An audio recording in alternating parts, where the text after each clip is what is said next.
watching. This is High Tech News TV News. Chennai Mylapore Kabalishwarar Temple Vasant Utsav program has completed successfully. Inauguration of Vasant Utsav at Sri Kabalishwarar Temple 2026 dedicated to the loving memory of late Sri Ravi Kairali, former managing trustee, was inaugurated by Sri C. Nagappan, former judge of Supreme Court, and Sri R. Prabhakaran, international lawyer and founder of Lincoln Global Chambers. The festival, conducted by the Saraswati Educational, Cultural and Charitable Trust in collaboration with Arulmigu Sri Kabalishwarar Temple, Mylapore, has been held from every year May for the last 18 years. Purpose of bringing classical dance back to the temple, where it was performed by hundreds of years before it was outlawed by British rule. The festival also aims to showcase India's unique classical dance forms to common people in an attempt to revive love for these arts.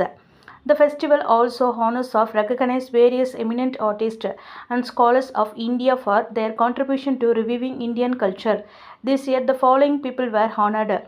Guru Srimati Roja Kannan was honored with Indra Kairali Award and bestowed with the title of Acharya Shiromani. In addition, Sri Gokul Chandra Das, President of Salem ISKCON, was honored with the Sri Kashinath Kairali Award and bestowed the title Vishnupriya. Dr. Sri C. Hariharan, Principal of the Sanskrit College, Chennai, was honored with the Sri Kashinath Kairali Award and was bestowed the title of Samaskrita Seva Bhaskara.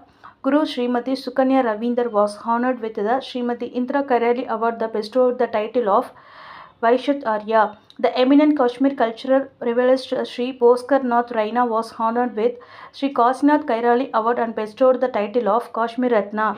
Saiva Siddhanta scholar Sri Kunjitapadam was honored with the Engineer Kupraj Award. The Vedic scholar honored was Sri Kalva Kundala Parkava Chayarlu, who also received the Kashinath Kairali Award. The Vasant Utsav will go on from 1st to 10th of May, nearly 20 performances.